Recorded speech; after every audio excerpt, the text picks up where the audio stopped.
Okay, so we're on basically year 8 with this lawnmower here, and overall it's been a good one. We've had one major malfunction, which was related to the rear axle some way. It wouldn't back up. It was a warranty thing, and Kawasaki covered it even though it was out of warranty because it was kind of a recall deal. Broke a belt or something, one or two, which you can expect over the years. Let's see about this thing. Let's start with the engine. I picked the Kawasaki engine. The other option, I don't remember what it was, but it was one of the more typical choices, and this was more expensive, but the general feeling was that it was better. And I don't know about you, but you know, if small engine manufacturers somehow got into the jet business, I think if if you looked out the window across the wing, looked at that engine that had Briggs and Stratton stencil on it, you know, I don't know. One complaint I mentioned in an earlier video is this high up gas tank.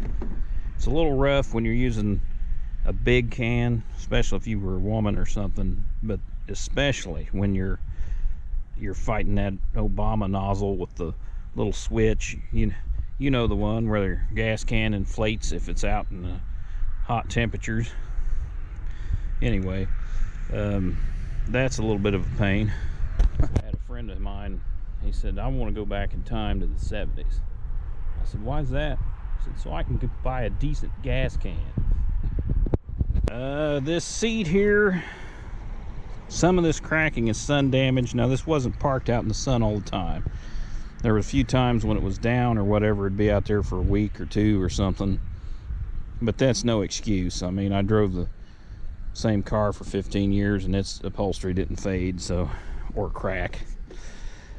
But the biggest problem with this seat, if you'll see that in there, is we had one of our little furry friends, a mouse that resides in that barn.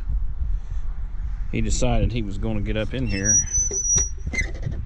The only way I can think of was through that tiny hole. But anyway, he got in that seat some way because there was foam all over the top of the battery here. Now, the funny part was I didn't see this. And I went out to mow for the first time that year. Jumped in the seat like a fat man does, right? Mowed, parked it, come back out the next week, sat down, and whoosh, so odor floated up of a dead animal. Well, you can guess what happened to the mouse. As far as the controls go and everything, pretty simple. I like the backup thing where you can lock it so you don't have to hit a button every time you back up to restart the blades. Got this really pretty inconveniently small, shallow container here, and what it ends up holding is exactly what it's got in here. Look here. Ooh, look, went up to $500.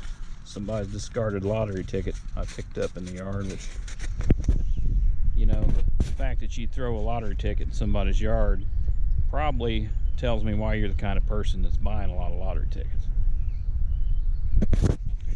Let's see what else we got in here. Oh boy.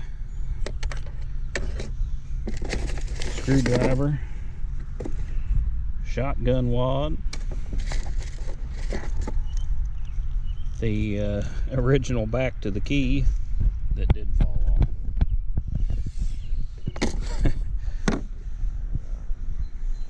Cup holder, or as I like to call it, grass holder.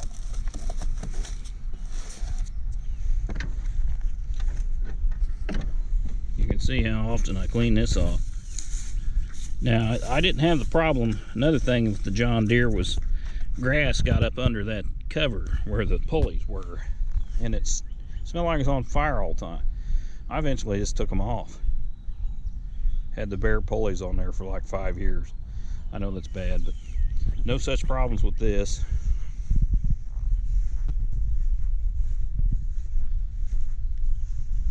The useless map pocket there. I don't think I've ever carried anything in there. Let's see how many hours. Somebody asked me that last time. Let's see how many hours we got.